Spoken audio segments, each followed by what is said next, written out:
అందరూ కూడా praise lord. రండి పరిశుద్ధ గ్రంథం నుంచి యోహాను సువార్త 4వ అధ్యాయం 24వ వచనం. మళ్ళీ ఒకసారి అందరం కలిసి చదువుకుందాం. యోహాను సువార్త 4:24. దేవుడు ఆత్మ కనుక ఆయన ఆరాధించువారు ఆత్మతోను సత్యముతోను ఆరాధించవలెను. దేవుడు ఆత్మ కనుక ఆయన ఆరాధించేవారు ఆత్మతోను సత్యముతోను ఆరాధించేవాడు. అంటే పైకి ఆరాధన కాదు, పైకి స్తుతి కాదు, ఆత్మతో హృదయంలో నుంచి ఆరాధించాలి. దేవుడు ఎందుకు ఆరాధించాలి చెప్పండి? ఎందుకు ఆరాధించాలి? దేవుణ్ణి ఎన్నో కారణాలు ఉన్నాయి. దేవుని ఆరాధించాలంటే ఎన్నో కారణాలు ఉన్నాయి. ఈరోజు ఒక 3 విషయాలు చూసుకుందాం. మనం 3 అంటే 3 గ్రూప్ లో పెట్టా. చెప్పండి, ఎవరైనా చూసారా? ఎందుకు ఆరాధించాలంటే దేవుడు ఆయనే చోట్ల ఎవరు ఆయనే సరైన వాడు, సరిపోయిన వాడు ఆయనే యోగ్యుడు, ఆయనే తగినవాడు. 3 విషయాలు. ఈరోజు ఆరాధనలో పోయే ముందు 3 విషయాలు ధ్యానిద్దాం. ఒకటోది ఆయనే సరి అయిన వాడు, రెండవది ఆయనే యోగ్యుడు, మూడవది ఆయనే తగినవాడు. ఎందుకు ఆరాధించాలంటే 2 మొదటి కారణంగా ఏప్రిల్కి రాసిన పత్రిక 7వ అధ్యాయం 26వ వచనం. ఏప్రిల్కి రాసిన పత్రిక 7వ అధ్యాయం 26వ వచనం. పవిత్రుడును నిర్దోషియు నిష్కల్మషుడును పాపులలో చేరక ప్రత్యేకముగా ఉన్నవాడును ఆకాశ మండలము కంటే మిక్కిలి హెచ్చైన వాడునైనా ఇట్టి ప్రధాన యాజకుడు మనకు సరిపోయిన వాడు.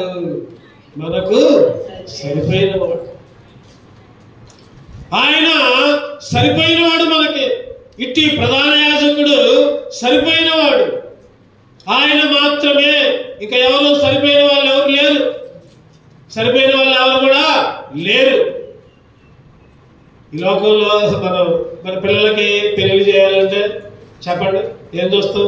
తగిన సంబంధం చూస్తాం, అంతేనా? సరిపోయిన సంబంధం చూస్తాం. మన అమ్మాయి ఏమో చాలా ఎత్తుకుంది, పుట్టబ్బాయి తెచ్చి చేస్తామా? చెయ్యం. కాదు, మన అబ్బాయి చాలా ఎత్తుగా ఉన్నాడు, పుట్టబ్బాయి తెచ్చి చేస్తామా? చెయ్యం. ఆస్తులు కావాలి, అంతస్తులు కావాలి, అన్ని సరిపోవాలి. ఈ లోకంలో ఒకే ఒక్క ఆయన, ఒకే ఒక్క దేవుడు, సరిపోయిన దేవుడు. ఇంకా ఏ దేవుడు కూడా సరిపోయిన వాడు లేడు. యేసుక్రీస్తు మాత్రమే. అందుకనే అక్కడ పైన రాయబడింది, పవిత్రుడును నిర్దోషియు నిష్కల్మషుడును పాపులలో చేరక ప్రత్యేకముగా ఉన్నవాడును.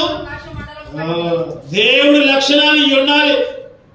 దేవుడు అంటే దేవుడికి కొన్ని లక్షణాలు ఉండాలి.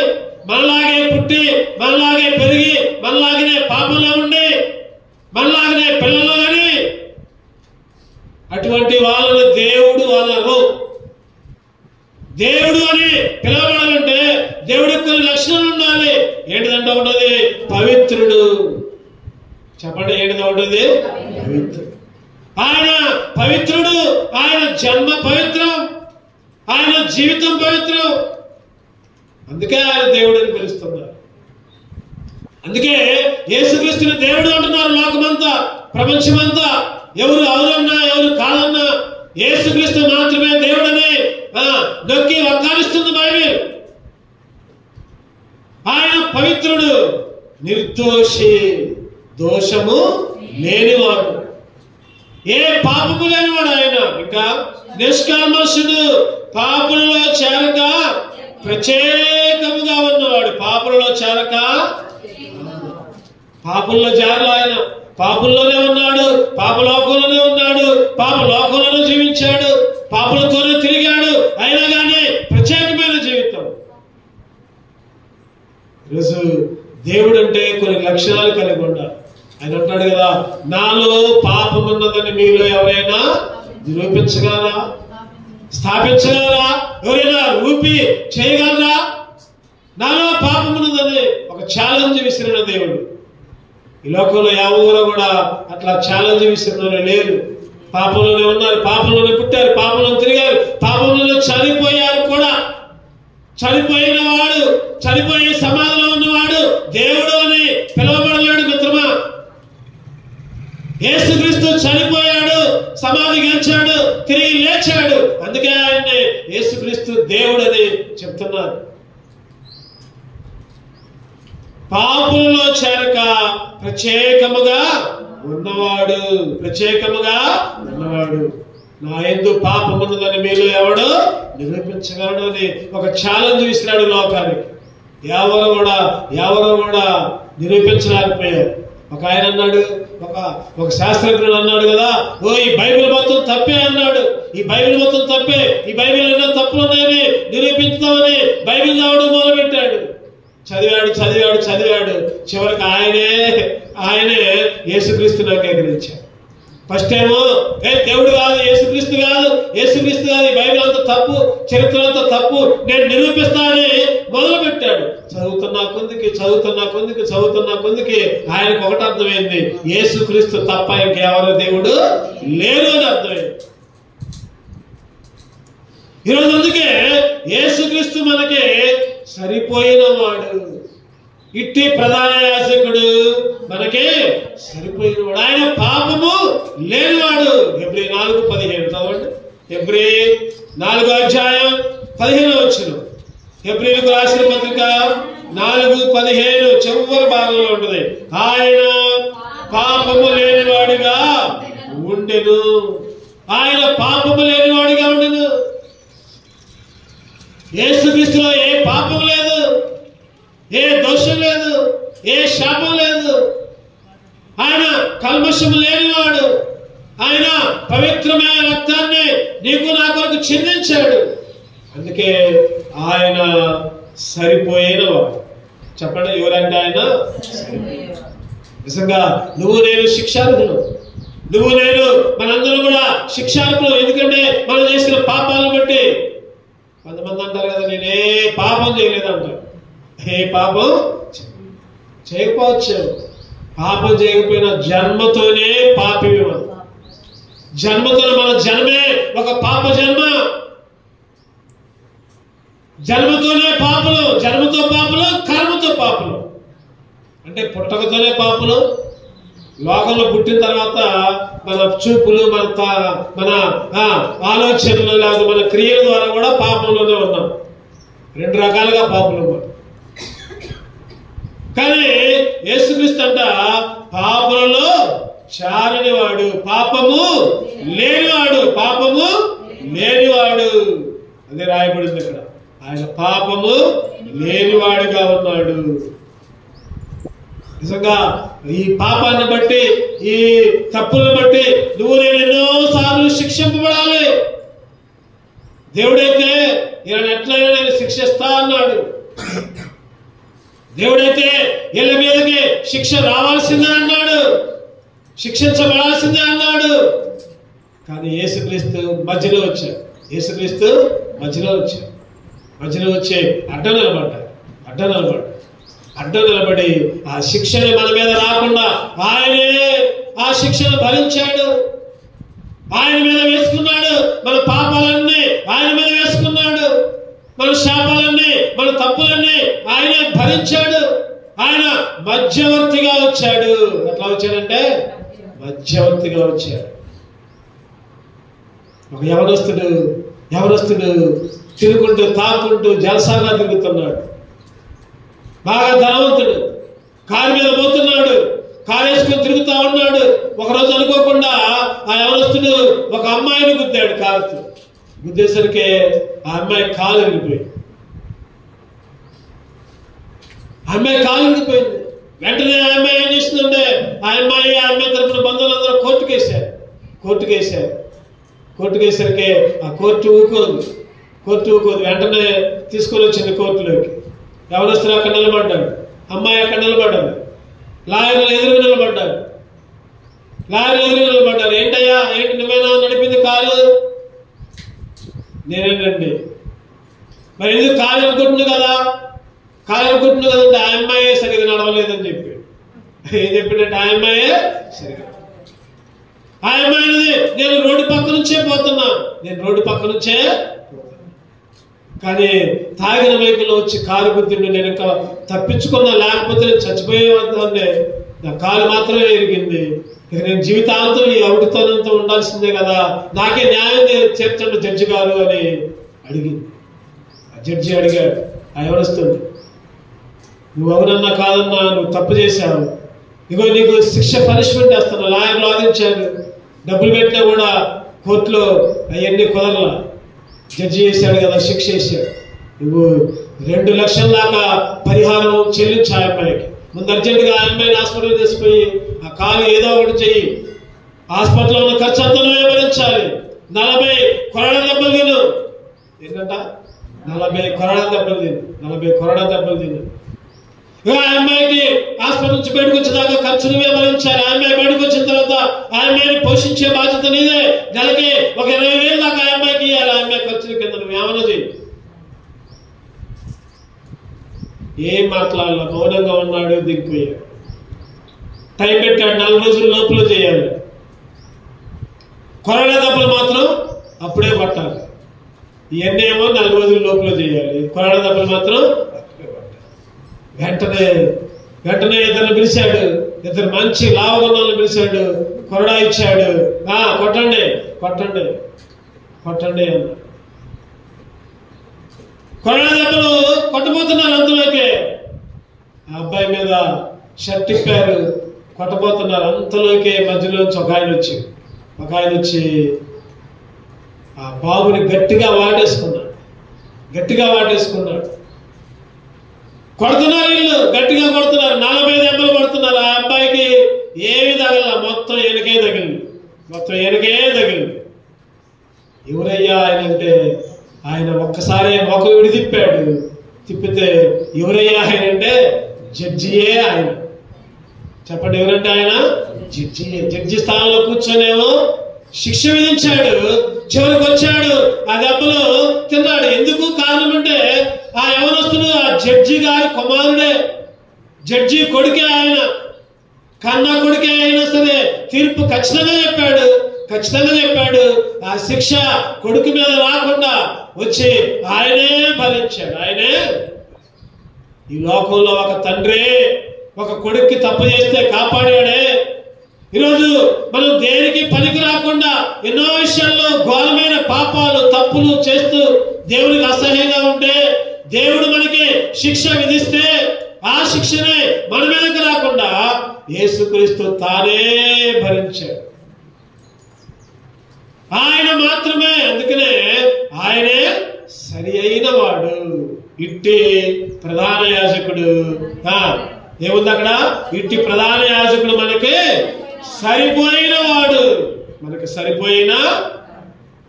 ఆయన మధ్యవర్తిగా వచ్చాడు. 1 తిమోతి 2వ అధ్యాయం 5వ వచనం. 1 తిమోతి 2వ అధ్యాయం 5వ వచనం. 1 తిమోతి 2:5. దేవుడు ఒక్కడే, దేవునికి నరులకును మధ్యవర్తి ఒక్కడే, ఆయన క్రీస్తు యేసును నరుడు. దేవుడు ఒక్కడే, దేవునికి నరులకి మధ్యవర్తి ఒక్కడే, ఆయన యేసుక్రీస్తు. ఆయన మధ్యలోకి రావంటే నువ్వు నేను శిక్ష నుంచి తప్పించుకున్నావు. మధ్యలోకి రాకపోతే చెప్పండి, శిక్షకే పాత్రలు, నరకానికే పాత్రలు, అగ్నిగుండానికి పాత్రలు. ప్రభా, పాపము లేనివాడిగా వచ్చావు, పాపము చేయనివాడిగా ఉన్నావు, నాలో పాపమున్నదాన్ని ఒక ఛాలెంజ్ని విసిరావు నాయన. నిర్దోషి, నిష్కలంకుడివి. తర్వాత ఇంకేముంది? పవిత్రుడు, నిష్కామర్షుడు. ప్రభా, నాకు సరిపోయిన వాడిగా వచ్చావు నాయన, అందుకే నిన్ను ఆరాధిస్తాను. అందుకే నిన్ను నా జీవితంలో నిన్ను ఆరాధిస్తూ ఉంటున్నా, నిన్ను స్తుతిస్తూ వస్తూ ఉంటున్నా. ప్రభువా, నిష్కల్మషుడిగా ఉన్నావు, నీతిమంతుడిగా ఉన్నావు, నిర్దోషిగా ఉన్నావు. పాపము చేయని వాడిగా ఉండి ఈ పాపి కొరకు ప్రధాన యాజకుడిగా వచ్చి సరిపోయిన వాడిగా ఉండి నా పాపాన్ని విడిపించావు నాయన.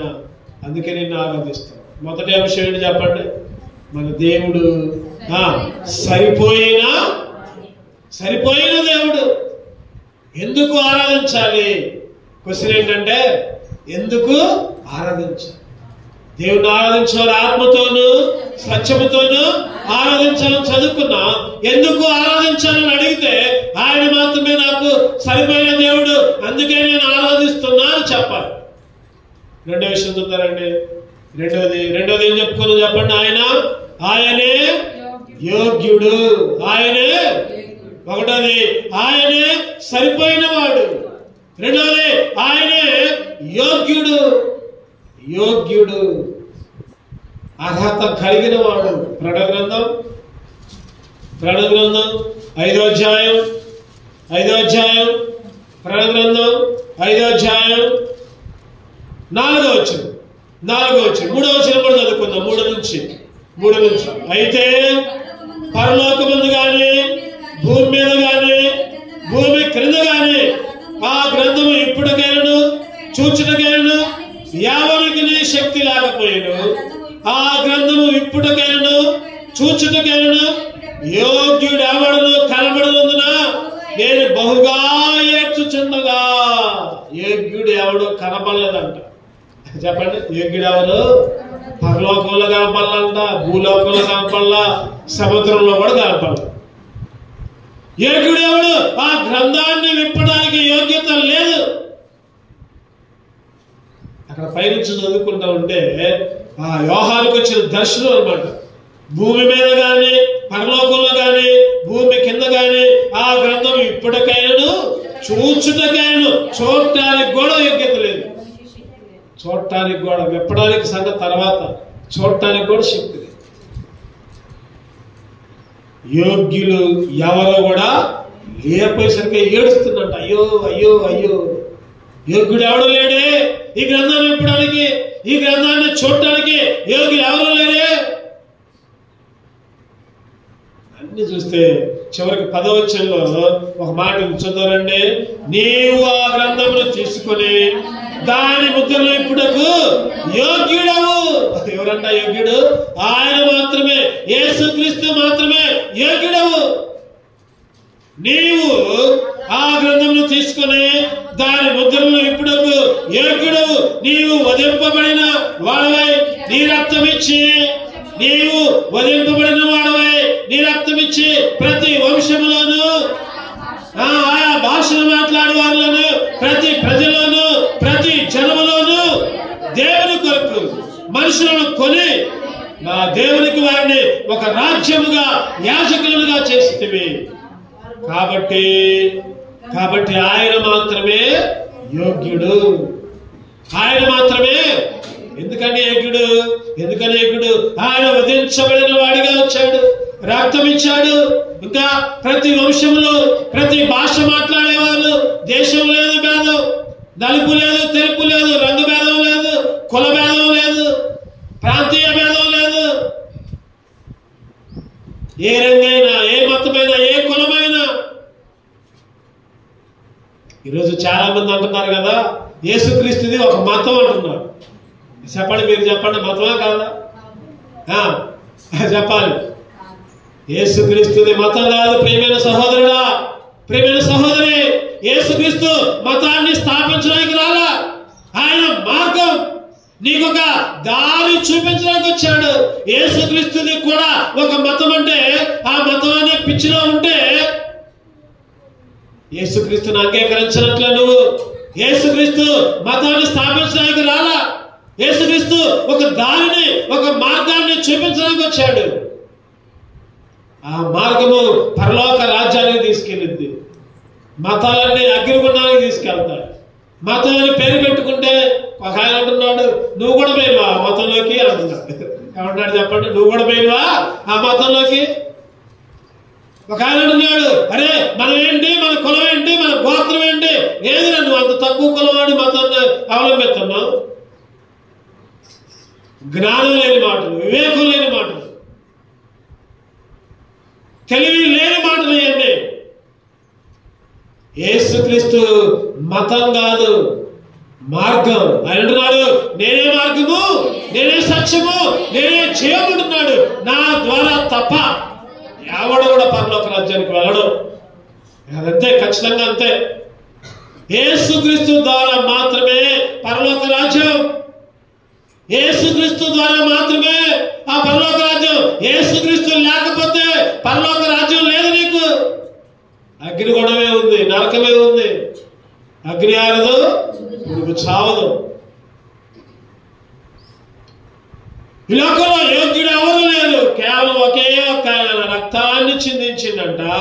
ప్రతి వంశంలోనూ, ప్రతి భాషలు మాట్లాడే వాళ్ళలోనూ, ప్రతి ప్రజల్లోనూ, ప్రతి జనములోనూ కొనుక్కున్నాడంట. ఏం పెట్టి ₹1,00,000 ఇచ్చి కొనుక్కోండా? నువ్వు ఒక భూమి కొనుక్కోవాలంటే డబ్బులు కట్టాలి, ఒక సైకిల్ కొనుక్కోవాలంటే డబ్బులు కట్టాలి, ఒక బైక్ కొనుక్కోవాలంటే డబ్బులు కట్టాలి, ఒక బాల్ కొనుక్కోవాలంటే డబ్బులు కట్టాలి. చిన్నపిల్లలకు బాల్ అంటే బాగా ఇష్టం, ఆడుకోవటానికి ఏడుస్తూ ఉంటారు. బాల్ పుట్టిగా వచ్చింది, అది డబ్బులు పెడితేనే వచ్చింది. కానీ దేవుడు ప్రపంచాన్ని కొనుక్కున్నాడు. ఎట్లా అంటే ఆయన విలువైన రక్తముతో, ఆయన పరిశుద్ధమైన రక్తముతో వధించబడిన గొర్రె పిల్లలాగా వచ్చి మౌనముగా ఉన్నాడు. వదకు తేబడిన గొర్రె పిల్ల ఏ విధంగా మౌనంగా ఉంటుందో ఆ విధంగా యెషయా 53:10 ప్రకారం వధించబడిన గొర్రె మౌనంగా ఉండి నీ కొరకు నా కొరకు ప్రాణం అర్పించాడు. అందుకే ఆయన యోగ్యుడు. చెప్పండి, అందుకే ఆయన యోగ్యుడు. ఆయన యోగ్యుడు. ఒక ఆయన అన్నాడు కదా ఆ దూతల్లోనే, ఆ రోజు యోగ్యుడు ఎవరు లేరే గ్రంథం చెప్పడానికి చూడటానికి యోగ్యుడు ఎవరు లేరే అంటే ఒక దూత అన్నదంటగా అబ్రహాం అన్నాడుగా. యోగ్యుడేగా అబ్రహాం ఎప్పమను అంటే ఎమ్మంటే ఆ దూత అన్నాడుగా. అబ్రహాం అబద్ధవాడాడు. అబ్రహాం ఏం చేసిండు? భార్యని చెల్లి అని చెప్పాడు. అబ్రహాం పనికిరాడు. అరే అబ్రహాం లేకపోతే మోషే ఉన్నాడుగా మోషేని ఎప్పమను. అంతలోకి ఆయన చెప్పాడు కదా, అరే మోషే అందరిని ద్రోహులారా అని తిట్టిండు. అటువంటి వాడు పనికిరాడు, అబద్ధాలు ఆడేవాడు పనికిరాడు, ద్రోహులారా అని తిట్టిండు అందరిని. మోషే కూడా పనికిరాడు. మరి హానోకున్నాడుగా, దేవునితో నడిచినాడు 365 సంవత్సరాల మధ్యకి దేవునితో నడిచినాడు. హానోకున్నాడుగా, హానోకు నిప్పమను. హానోకు కూడా 365 సంవత్సరాలు బతికాడు, కరెక్టే. 300 సంవత్సరాలే దేవునితో నడిచాడు, మిగిలిన 65 సంవత్సరాలు సొంత దారిలో పోయాడు. పనికిరాడు హానోకు కూడా పనికిరాడు. వాళ్ళ సంభాషణ అన్నమాట. చెప్పండి, అబ్రహాం పనికిరాలా, ఇంకా మోషే పనికిరాలా, ఇంకా హానోకు పనికిరాలి. అరే యోసేపు ఉన్నాడుగా, మరి యోసేపు చిన్నప్పటి నుంచి బాగా పెరిగాడుగా, ఎక్కడ అబద్ధం వల్ల పాపానికి దూరంగా పోయిండుగా, వస్త్రపు చెంగును కూడా వదిలిపెట్టి దూరంగా పోయిండుగా, రాజుగా ఉన్నాడుగా, ప్రధానమంత్రిగా ఉన్నాడుగా. మరి యోసేపు పనికి వస్తాడేమో. యోసేపు కూడా పనికిరాడు. ఎందుకంటే చెరసాలలో పానదాయకుడిని రికమెండేషన్ చేసిండు రాజుకి. పానదాయకుడు అన్నాడు కదా, అరే నువ్వు రాజు దగ్గర పోయినప్పుడు నన్ను గుర్తుపెట్టుకోరా అని చెప్పి రికమెండేషన్ పంపించాడు. రికమెండేషన్ పంపించిన వాళ్ళు కూడా పనికిరారు. యోగులు ఎవరు కూడా కనపట్ల. అరే మరి హేబేలు ఉన్నాడుగా, హేబేలు మంచిగా జీవించాడుగా, తన అన్న కయ్యను చంపేదాకా నీతిగానే ఉన్నాడుగా. నిజమే, కరెక్టే. హేబేలు చిన్నప్పటి నుంచి బాగానే ఉన్నాడు, కానీ జన్మ పాపం ఉందిగా. చెప్పండి, ఏ పాపం ఉంది? జన్మ పాపం. అరే ఏలియా ఉన్నాడుగా, ఎన్నో అద్భుతాలు చేశాడు. ఏలియా ఉన్నాడుగా. ఏలియా కూడా ఒకనొక సమయంలో చెట్టు దగ్గర పోయి ఇక నన్ను చంపు అని అడిగిండు దేవుడు. భయప్రాప్తులు 400 మందిని చంపిండు. కోపం ఎక్కువ ఏలియాకి. ఏలియా కూడా పనికిరాడు. చూస్తే ఒక్కొక్కరి చరిత్ర చూసి చివరికి ఎవరు కూడా పనికిరాను. ఎవరు కూడా యోగ్యుడు లేడు ఆ గ్రంథాన్ని చెప్పడానికి, ఎవరు కూడా చూడటానికి యోగ్యుడు లేడు. కానీ ఒకే ఒక్క ఆయన ప్రతి వంశంలోను, ప్రతి జన్మలోను, ప్రతి భాషలోను, ఆయా ప్రదేశం నుంచి కొనుక్కున్నాడు విలువైన రక్తం ఇచ్చి. ఆయన మాత్రమే యోగ్యుడు, ఆయన మాత్రమే. యోబు గారు ఒక చక్కటి మాట అంటారు, చూద్దారండి యోబు గ్రంథం 14:4. యోబు గ్రంథం 14:4. పాప సహితునిలో నుండి పాపరహితుడు పుట్టగలిగిన ఎంత మేలు. పాప సహితునిలో నుండి పాపరహితుడు పుట్టగలిగిన ఎంత మేలు. చూడండి, యోబు గారు ఆల్రెడీ డిసైడ్ చేశారు ముందే యేసుక్రీస్తు పట్ల. అప్పుడు యోబు గారు ముందే రాశారు, పాప సహితుల్లో నుండి పాపరహితుడు. ఇదే పాపరహితుడు యేసుక్రీస్తు మాత్రమే. పాపం లేనివాడు, పాపంలో కలనివాడు, పాపము చేయనివాడు, పాపానికి దూరంగా ఉన్నవాడు, పాపము అంటనివాడు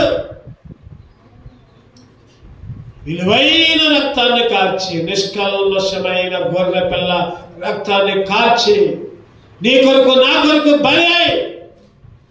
చెప్పండి, అందుకే ఆయన యోగ్యుడు.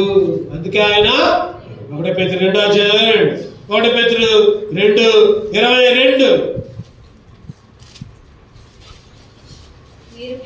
1 Peter 2:22 ఆయన ఏ పాపము చేయలేదు, ఆయన నోట ఏ కపటమును లేదు, ఏ పాపము చేయలా, ఏ కపటం లేదు. 24 వచ్చిన మనము పాపముల విషయమే చనిపోయి నీతి విషయమే జీవించినట్లు ఆయన తానే తన శరీరమందు మన పాపమును మరణం మీద మోసుకును. ఆయన పొందిన గాయముల చేత స్వస్థత. నీ కొరకు నా కొరకు బలి అయ్యాడు, బ్రాణ మీద వ్రణాడబడ్డాడు, చేతుల్లో శిరలు, కాళ్ళకి మేకులు, పక్కలో బల్లం, తలకు ముళ్ళ కిరీటం, ఆయన చెంపల మీద చెల్లుమని దెబ్బలు, వీపు మీద గుద్దులు.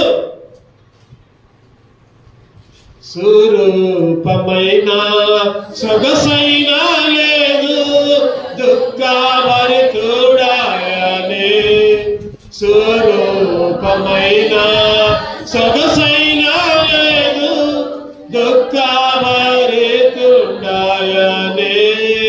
వ్యాధిగ్రస్తుడుగా వ్యాకుల ముందు వీక్షించి, వ్యాధిగ్రస్తుడుగా వ్యాకుల ముందు వీక్షించి తిప్పిరి ముఖముల్. గాయాములం కొరకై పొందేను క్రీస్తు ప్రభు. గాయాములం కొరకై పొందేను క్రీస్తు ప్రభు. ఆయనకు స్వరూపం లేదు, సొగసు లేదు. నీ కొరకు నా కొరకు చిందర చేయబడదు. ఆ శరీరం దున్నబడది, గుద్దబడది, చేర్చబడది. ఒక మాంసపు ముద్దలాగా తయారై,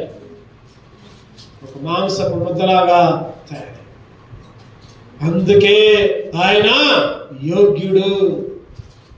ఆయన చనిపోయాడు, తిరిగి లేచాడు. అది గొప్ప విషయం. ఈ లోకంలో దేవుళ్ళు, దేవతలు అనబడే వాళ్ళు ఎంతో మంది ఉన్నారు. చనిపోయారు, సమాధిలోనే ఉన్నారు. సమాధిని గెలవలా, సమాధి మీద ఓడిపోయేవారుగా కుళ్ళిపోయారు శరీరంతో. కానీ యేసుక్రీస్తు యోగ్యుడు. ఎందుకంటే ఆయన మరణాన్ని గెలిచి తిరిగి లేచాడు. సైతాన్ని ఓడించి తిరిగి లేచాడు. ఓ మరణమా నీ మిల్లెక్కడ, ఓ మరణమా నీ విజయం ఎక్కడ అని అడిగిన ఒకే ఒక్క దేవుడు యేసుక్రీస్తు మాత్రమే. అందుకే ఆయన యోగ్యుడు. అందుకే ఆయన్నే ఆరాధించాలి. దేవుణ్ణి ఆరాధించే వాళ్ళు ఎట్లా ఆరాధించాలి? ఆత్మతోనూ సత్యముతోనూ. ఎందుకు ఆరాధించాలి చెప్పండి? ఒకటోది, ఆయన సరిపోయిన దేవుడు మనకి. రెండవదిగా ఆయన యోగ్యమైన దేవుడు. చివరిగా మూడో చూద్దారండి. యెషయా గ్రంథం 53:5. యెషయా గ్రంథం 53:5. యెషయా గ్రంథం 53:5. మన అతిక్రమ క్రియలను బట్టి అతడు గాయపరచబడను, మన దోషములను బట్టి నలగొట్టబడను, మన సమాధానార్థమైన శిక్ష అతని మీద పడును, అతడు పొందిన దెబ్బల చేత మనకి స్వస్థత కలిగిన. అతడు పొందిన దెబ్బల చేత స్వస్థత కలిగెను. అందుకే ఆయన తగినవాడు మాత్రమే. తగినవాడు ఆయన. ఎందుకని తగినవాడంటే మన గాయాలు, మన క్రియలను బట్టి ఆయన గాయపరచబడ్డాడు, మన దోషాలను బట్టి ఆయన నలగొట్టబడ్డాడు, మన మీద రావాల్సిన శిక్ష ఆయన మీద పడింది. ఈ లోకంలో తగినవాడు ఎవరు లేరు మనకి. ఒకే ఒక్క ఆయన మన కొరకు ప్రాణం అర్పించే ఆయన, మన కొరకు శిక్షణ ఉందిన ఆయన, మన గాయాలని తీసుకున్న ఆయన.